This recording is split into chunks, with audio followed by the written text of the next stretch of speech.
श्री शिवाय नमस्तु भयम। दोस्तों, जैसा कि आप सभी लोग जानते हैं कि 9 दिसंबर 2025 यानी मंगलवार को पड़ रही है पौष महीने की कृष्ण पक्ष पंचमी तिथि। और दोस्तों, यह वह तिथि है जो पौष महीने में पड़ने वाली सबसे बड़ी तिथि है, क्योंकि यह मंगलवार के दिन पड़ रही है। और हमारे हिंदू धर्म में इसका बहुत ही बड़ा और विशेष महत्व होता है।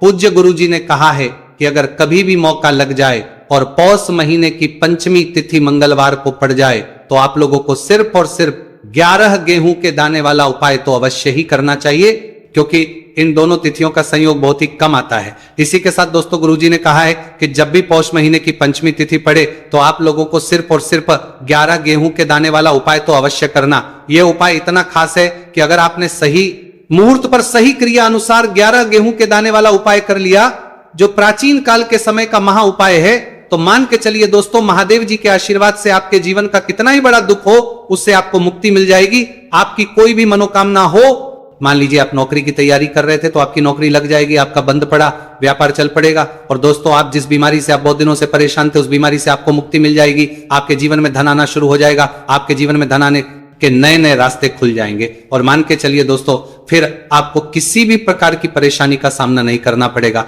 इसीलिए दोस्तों, 9 दिसंबर मंगलवार के दिन आप लोगों को इस वाले उपाय को जरूर कर लेना है। भले ही आपने पूरे साल भर इस उपाय को ना किया हो, पर अगर आपने इस पौष महीने में पड़ने वाली पंचमी तिथि के दिन अगर इस वाले उपाय को कर लिया तो आपको इस उपाय को करने का वो फल मिलेगा जिसकी आपने कभी भी नहीं करी होगी।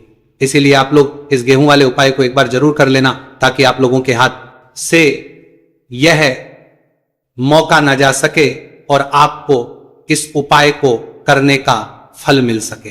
दोस्तों, यह उपाय पंडित जी ने अपनी अभी की ही शिव महापुराण की कथा में बताया है, जो इस उपाय को आज हम आपको बहुत अच्छे से समझाने वाले हैं। इस वीडियो को देखने के बाद इस उपाय को समझने के लिए आपको कोई और वीडियो को देखने की जरूरत नहीं पड़ेगी। तो दोस्तों, इस उपाय को आपको कैसे करना है, कब करना है, कहां पर करना, और उपाय को करते समय आपको किन किन गलतियों को नहीं करना है और आपको किन किन बातों का ध्यान रखना है, ये सारी जानकारी हम आपको इस वीडियो में देंगे। तो चलिए भक्तों, उपायों को शुरू करते हैं। अगर आप भी चाहते हैं कि महादेव जी का आशीर्वाद आप पर सदैव बना रहे तो वीडियो को लाइक करें, चैनल को सब्सक्राइब करें और कमेंट बॉक्स में हर हर महादेव जरूर लिखें। और अपने फायदे के लिए, गरीबी दूर करने के लिए इस वीडियो को पूरा देखकर जाना। यदि आज आपने वीडियो को बीच बीच में से देखा, काट काट कर देखा, तो जीवन में आपको कभी सफलता हासिल भी नहीं होगी। दोस्तों, ये 9 दिसंबर मंगलवार पंचमी तिथि का दिन ये इतना खास होता है, इतना महत्वपूर्ण होता है। देखा गया है कभी कभी बड़े बड़े पूजा पाठ अनुष्ठान से जो मनोकामना पूर्ण नहीं होते, वह 9 दिसंबर मंगलवार के दिन एक छोटे से उपाय करने से ही आपकी मनोकामना पूर्ण हो जाती है। अब हम समझते हैं इस वाले उपाय को हमें करना किस समय है। इस 11 गेहूं के दाने वाले उपाय को हमें पौष महीने के मंगलवार के दिन करना किस समय है। तो देखिए, इस उपाय को करने का जो समय है वह सुबह का समय है और शाम का समय है। अब देखिए, यहां पर हम मुख्य रूप से सुबह का समय नहीं बोलेंगे, क्योंकि 9 दिसंबर मंगलवार पंचमी तिथि का दिन है और इस दिन प्रदोष काल के समय का बहुत महत्व होता है। बाकी अगर सुबह के समय भी करेंगे तो भी अच्छा होगा, उसमें कोई भी दिक्कत वाली बात नहीं है। तो चलिए जानते हैं इस विशेष उपाय के बारे में। लेकिन उससे पहले एक प्रार्थना, अगर आप इस चैनल पर नए हैं तो आप इस वीडियो को लाइक करें, चैनल को सब्सक्राइब करें और कमेंट बॉक्स में आप अपनी राशि या अपना नाम जरूर डाल दें, क्योंकि हम राशि से भाग्य भी बताते हैं और भाग्य में चल रही परेशानियों को दूर करने के लिए वो आसान से आसान उपाय भी बताते हैं। तो चलिए अब हम अपने सबसे पहले उपाय की बात कर लेते हैं।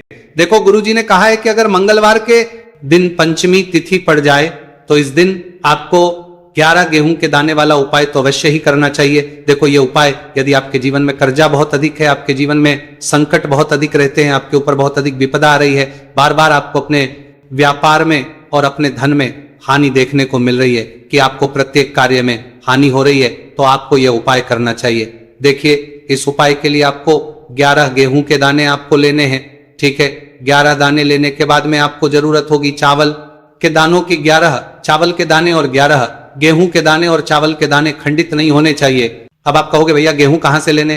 देखो, आपको किसी भी किराना स्टोर पर गेहूं के दाने आपको आसानी से मिल जाएंगे, जाकर ले लेना। ठीक है ना। 11 गेहूं 11 चावल के दाने लेने। साथ ही साथ आपको एक तांबे का लोटा है और उस तांबे के लोटे में आपको जल भरना है। जल आपका खुद के घर का होना चाहिए, मंदिर का नहीं होगा। अब आप ये सब सामग्री लेकर पहुंच जाओगे महादेव के शिवलिंग के पास में शाम के टाइम पे प्रदोष काल में। देखो जब आप ये उपाय कर रहे हो तो अपना फेस रखना उत्तर दिशा नॉर्थ डायरेक्शन की तरफ। अब यहां पर जो मैं आपको क्रम बताने जा रहा हूं ना, उस मेरे क्रम को बहुत ध्यान से सुनिए। महादेव को अगर कोई सबसे प्रिय है ना तो उनकी सबसे छोटी पुत्री जिनका नाम है माता अशोक सुंदरी, जो आपके पास में चावल 11 दाने हैं ना, उन चावल के 11 दानों को माता अशोक सुंदरी के स्थान पर आपको अपना नाम और गोत्र बोलते हुए समर्पित कर देने हैं, है ना। और चावल के दानों को रखने के बाद में जो आपके पास में तांबे का लोटा है ना, उस तांबे के लोटे को कहीं पे भी हम जल नहीं चढ़ेंगे। सिर्फ और सिर्फ माता पार्वती का जो हस्तकमल आपको दिख रहा है यहीं पे गोल गोल आपको समर्पित करना है उसी जल को, और कहीं नहीं, ना तो माता अशोक सुंदरी के स्थान पर ना तो शिवलिंग के ऊपर। सिर्फ आपको यहां पे गोल गोल जलाधारी पर आपको उस जल को समर्पित करना है। अब आपके पास में बचे हुए हैं 11 गेहूं के दाने और बचे हैं उन्हीं 11 गेहूं के दाने को आपको अपनी मनोकामना अपने विशेष कहते हुए महादेव के शिवलिंग के ऊपर अगर आप पंचमी तिथि के दिन प्रदोष काल में समर्पित कर देते हैं तो आपकी जो भी मनोकामनाएं होंगी, जो भी विश होंगी, महादेव पूरी जरूर करते हैं। अन्न को समर्पण करने से, उस खासकर गेहूं को समर्पण करने से हमारी इच्छाएं पूरी होती हैं। और अगर वह दिन मंगलवार पंचमी तिथि का दिन हो तब तो इससे सुंदर संयोग कुछ भी नहीं हो सकता। आपकी इच्छाओं को पूरा करने के लिए स्पेशल बहुत प्यारा सा उपाय आप सभी को जरूर करना है। ध्यान में रखिएगा, ये उपाय प्रदोष काल में करना है। देखो गुरुजी ने कहा है भगवान शिव के शिवलिंग पर 33 कोटि देवी देवताओं का वास होता है। अगर हम शिवलिंग के सामने कुछ भी उपाय करते हैं तो हमारे सभी देवी देवता हमसे खुश हो जाते हैं। ये उपाय आपको अवश्य करना है। देखो सुबह के टाइम नहीं कर सकते, ठीक है। अब बात करते हैं अगले उपाय की। देखो इस उपाय के लिए आपको लेना है एक गोलबाती का दीपक। आप चाहे तो मिट्टी का ले सकते हैं या फिर घर से शुद्ध आटा मढ़कर उसका दीपक आप तैयार कर सकते हैं। इसके बाद आपको लेना है शुद्ध गाय का घी। अगर वो नहीं है तो कोई भी देसी घी इस्तेमाल कर सकते हैं जिससे आपको दीपक प्रज्वलित करना है। देखो अब ये सब सामग्री लेकर आपको जाना है प्रदोष काल में आपके घर पर तुलसी जी के घेरे के पास में। देखो ये उपाय तो आपको अवश्य करना है। देखो वहां पहुंचकर सबसे पहले वो दीपक आपको प्रज्वलित कर देना है और का 11 बार जाप करना है। उसके बाद आपको अपने सीधे हाथ में थोड़ी हल्दी लेकर उस दीपक में अपना नाम और गोत्र बोलते हुए डाल देना है। उसके बाद माता लक्ष्मी से आपको प्रार्थना करना है कि हे महालक्ष्मी हमारी सभी दुख तकलीफों को दूर करो, हे महादेव हमारे सब दुख कष्टों को खत्म करो। इस भावना से आपको ये उपाय करना है।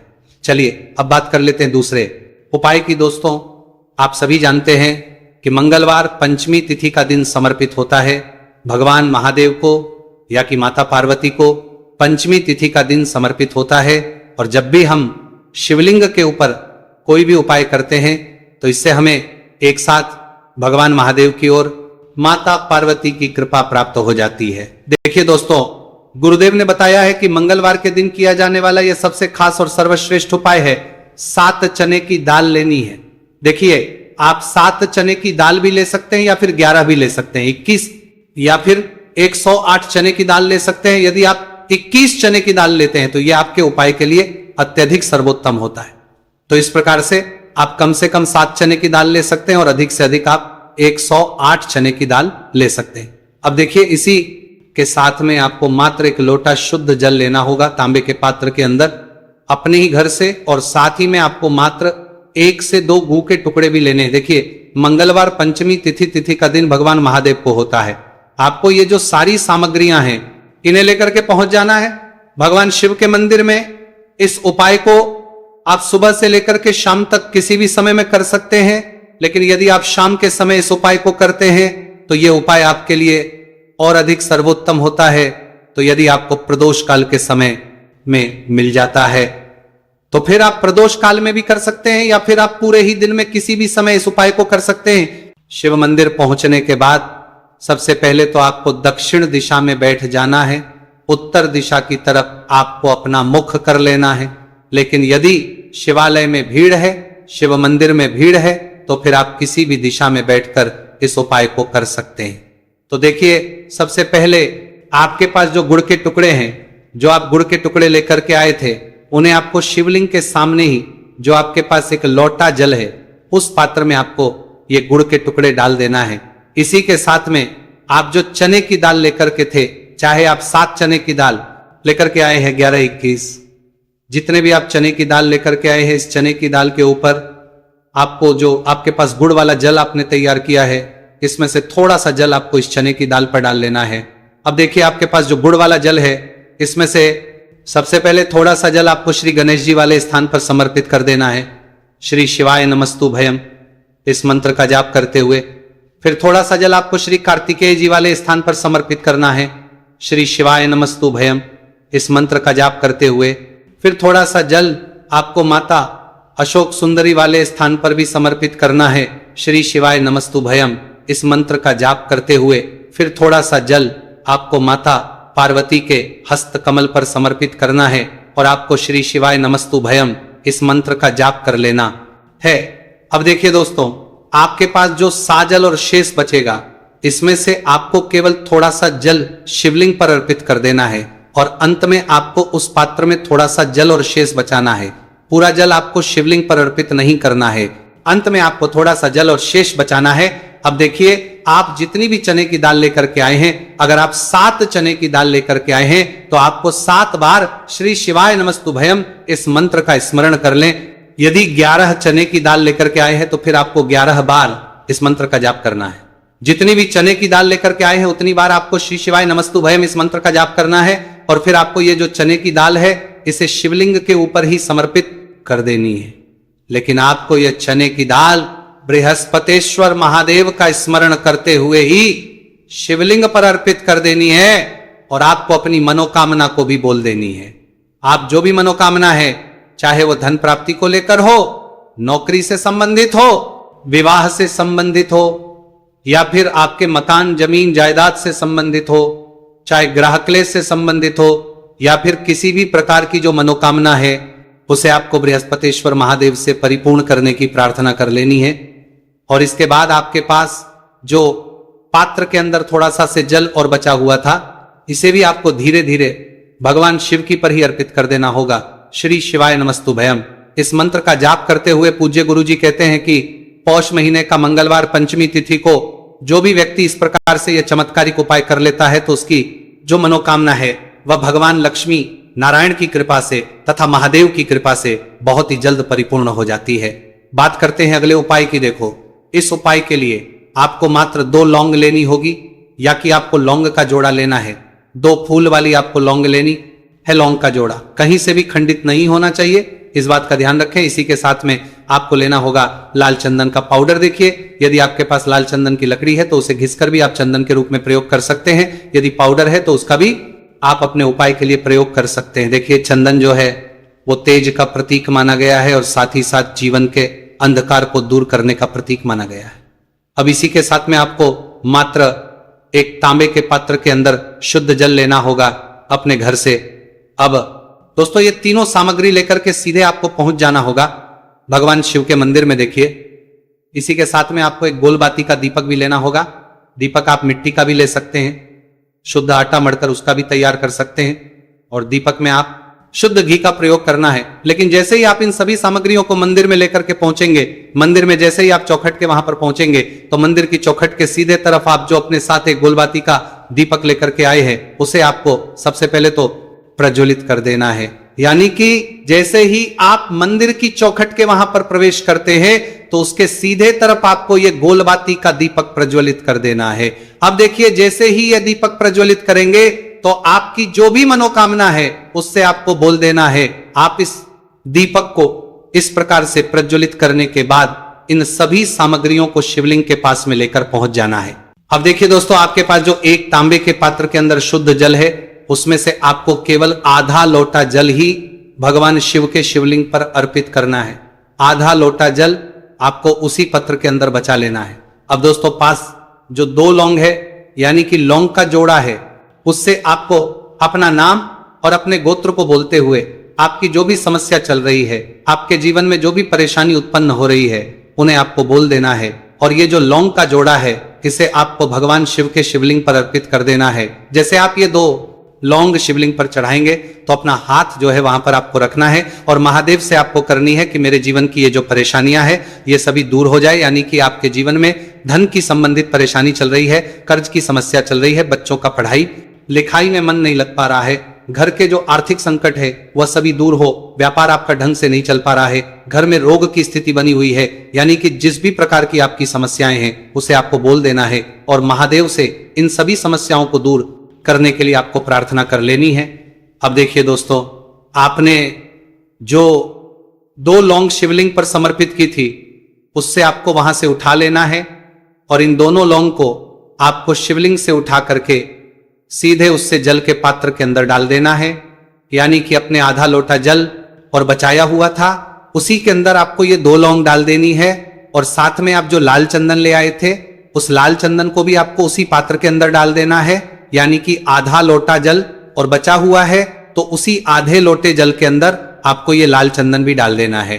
अब देखिए, इस आधे लोटे जल में है जिसमें अपने 2 लौंग डाली है, लाल चंदन डाला है, उसे सीधे लेकर के आपको पहुंचना है बेलपत्र के वृक्ष के। वहां पर देखिए बेलपत्र का वृक्ष यदि आपके घर पर है तो वहां पर आपको आ जाना है, आपके घर के पास कहीं भी है तो वहां पर आपको पहुंच जाना है और उसके बाद आपका जो मुख है वह दिशा की ओर होना चाहिए और उसके बाद आपको अपना नाम और अपनी गोत्र को बोलना है और पुनः अपने जो भी परेशानियां शिवलिंग के पास में बोली थी उन्हें आपको वापस से बेलपत्र के वहां पर भी बोल देनी है।